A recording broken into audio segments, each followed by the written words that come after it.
If there is any mistake in this video, story, or in my voiceover, it is your responsibility to comment. This will help ensure that I don't make the same mistake again in the future.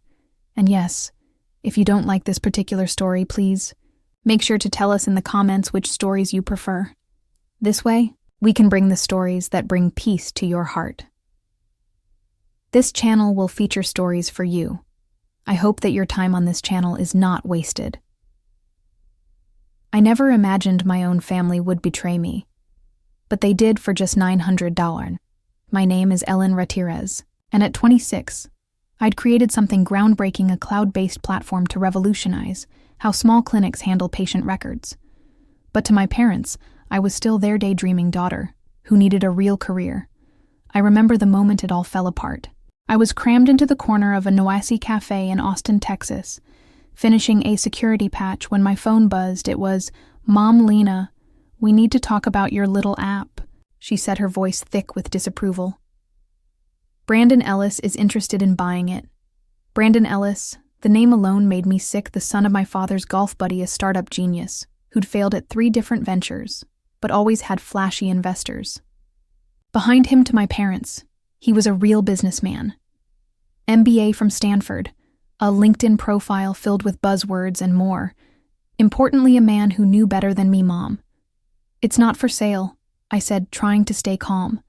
The beta test is starting next month. 5 clinics already signed. "Don't be stubborn." "Elena," she snapped. "You're just a girl with a hobby. Brandon can make it legitimate."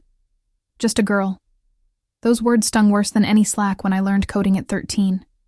A silly obsession when I graduated top of my class at UT Austin. A lucky break when I poured every penny into this platform. An embarrassing waste. "The platform is mine," I said through gritted teeth. "I'm not selling," but they already had other plans. The next night they invited me over for dinner. I should have known. Something was off when I saw Brandon. There, grinning like he owned the place, my father beamed at him. "Not me." "Elena," my father said, sliding a check across the table. We decided to sell your app to Brandon. He's offering $900, very generous, considering it's not finished." I stared at the check. Surely, this was a joke. It wasn't. "You can't sell." "What's mine?" I said, my voice cracking. "You don't own it." Brandon cut in smoothly. "Elena, be reasonable. Your father mentioned your little app," Brandon said smoothly. "It's a nice start, but you need someone with real business experience to make it viable, someone who knows how to market it." I glanced at my mother, desperate for support. She just smiled, approvingly at Brandon. "He's right, sweetie. It's for your own good." They didn't know. They didn't even care to ask. That my little app was already a multi-million-dollar asset. The predictive engine I built could reduce clinic wait times by 45%, forecast appointment backlogs with 92% accuracy, and administrative costs by nearly 30%. 5 clinics had signed up for pilot programs, and a major healthcare tech firm based in Dallas had already approached me for a strategic partnership. But none of it mattered. Tell them I was just a girl wasting her time. I stood my chair, scraping loudly against the hardwood floor. "You can't sell something you don't own," I said firmly. "I own the code, I own the patents, I own the company." My father's face turned a dangerous shade of red. "Elena, don't be ridiculous." He barked. "Brendan's offering you a real job. A job with benefits. You should be grateful." Grateful, the word hit me like a punch to the chest. Grateful that they were selling my life's work for a measly $900. I straightened my shoulders. "Keep your check," I said coldly. Turning to leave, and Brandon, "Good luck trying to steal my platform. You'll need it, but..." You underestimated just how low they would stoop. The next morning, I found out they'd accessed my old backup laptop, the one I used back when I first started coding. They had copied everything, early sketches, outdated prototypes, even rough drafts claiming parental support.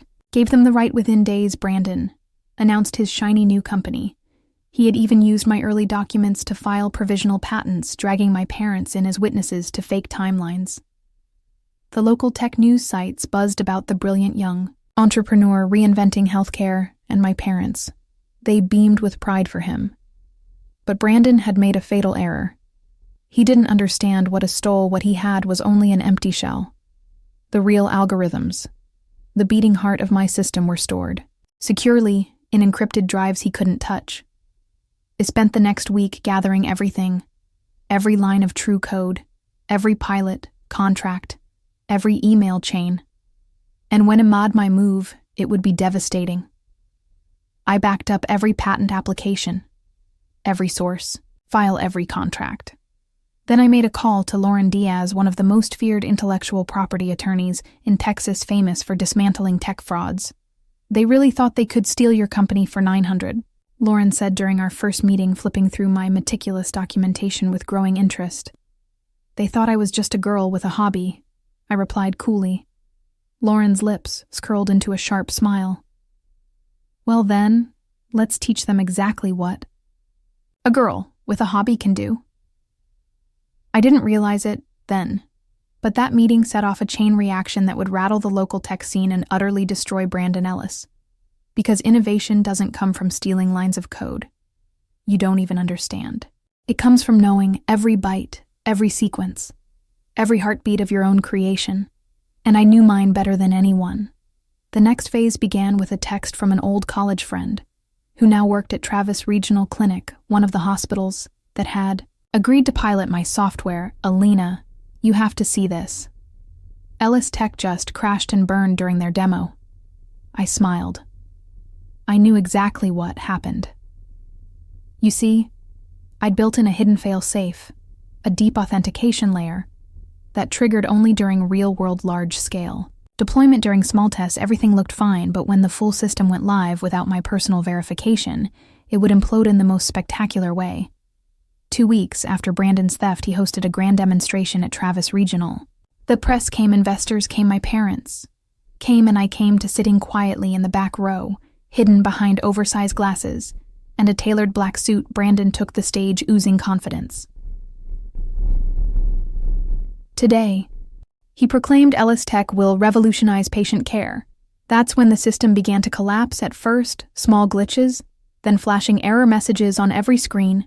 Air core authentication required validation. Needed developer E. Ramirez. Brandon's face went sheep white. He tried rebooting.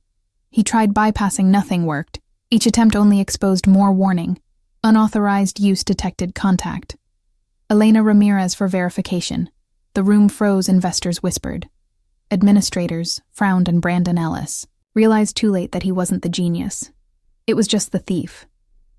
The room buzzed with whispers. Investors shifted uncomfortably in their seats. Hospital administrators exchanged sharp, concerned glances.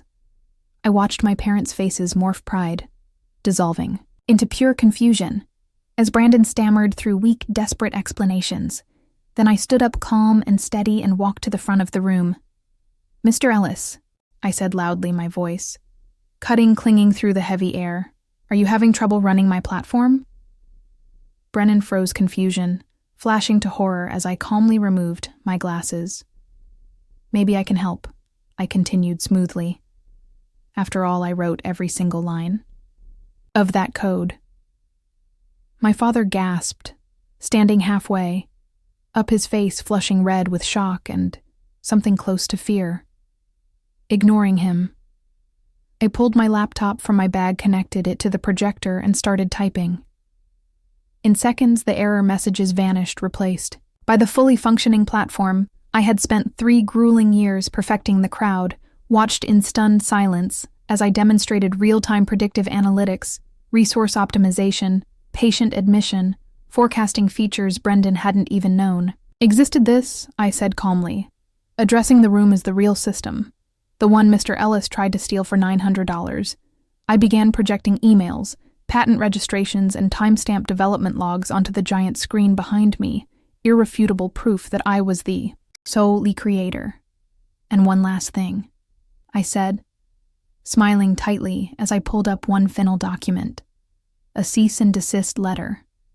followed by the federal lawsuit for intellectual property theft. Brennan lunged toward the podium.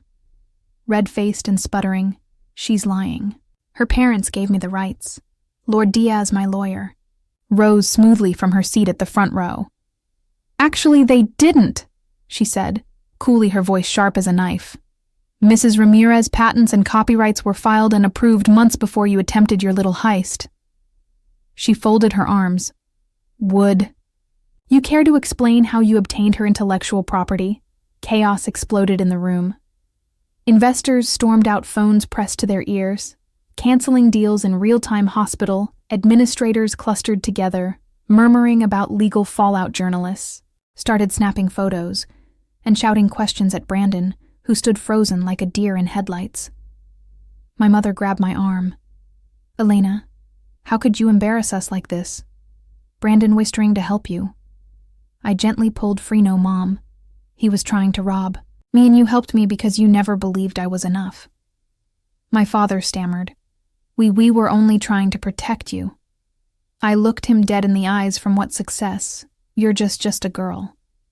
I finished for him, my voice calm and steady. "This just a girl built a system worth millions, the same system.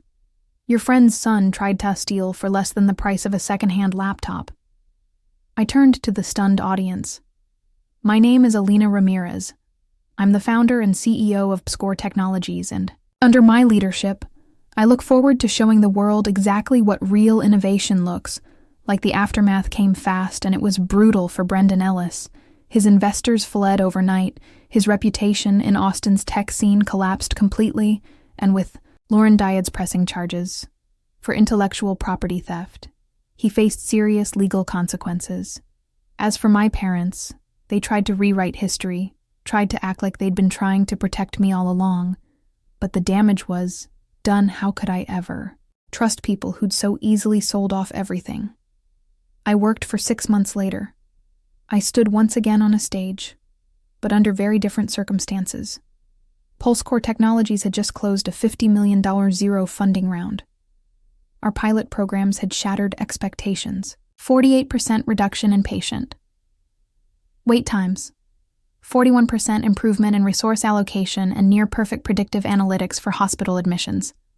The packed auditorium erupted in applause. As I spoke, I spotted my parents sitting near the very back, their faces full of something between guilt and longing. Lately they have been sending texts and emails telling me how proud they were, how they always believed in me. But their pride wasn't for me. It was for the success I built despite them, not because of them. After the presentation, they approached, looking tentative and broken. "Helena, sweetheart," my mother began, tearfully. "We're so sorry, we didn't mean." I lifted a hand to stop her. "I know. You're sorry. But being sorry because I succeeded isn't the same as believing in me when I needed it most. Can't we move past this?" my father pleaded. "We're family." I studied them for a moment. "Family support. Family doesn't steal." I said quietly, "You chose Brandon because you couldn't imagine your daughter being enough." I handed them each a business card. "If you want to meet with me, you can schedule through my office just like any other business associate." As I walked away, I heard my mother break into quiet sobs. A small part of me wanted to turn back, to forgive, to forget. But I knew better. Sometimes success isn't just about proving others wrong. It's about proving to yourself that you were right all along. Today, Score Technologies is revolutionizing healthcare across the country and expanding globally, and Brandon Ellis, he's banned from the tech industry. His name tail and that $900 check they once tried to buy my company with. I had it framed. It hangs right behind my desk at Score Technologies. A daily reminder that your worth is never determined by what others see in you. It's determined by what you're capable of building. There will always be people who underestimate you, dismiss you, or even try to steal your dreams. But if you stay true to yourself and protect what you've built, success becomes the ultimate revenge. So the next time someone tells you that you're just a girl, or just anything at all, remember my story. Remember that the people who underestimate you have nothing to do with your real value only. You define that. As for my parents, they still send the occasional email full of words about family forgiveness and starting over.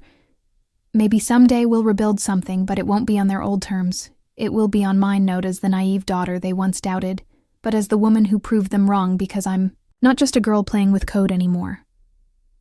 I'm Elena Ramos, founder and CEO of a company that's changing the future of healthcare across the world, and no one, not Brandon, not my parents, not anyone can ever take that away from.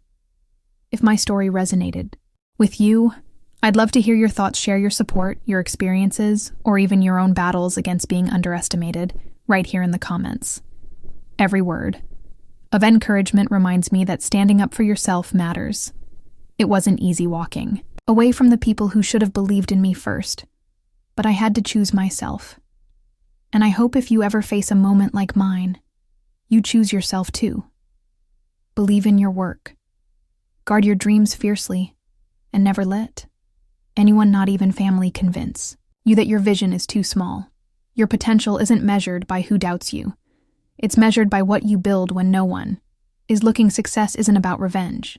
It's about rising above and knowing your worth even when others refuse to see it. So, leave a comment, show your support. And most importantly, remember this. You are not just anything. You are powerful, capable, and deserving of the life you dream of creating. I'm rooting for you, the way I had to learn to root for myself. And if no one has told you yet, you are more than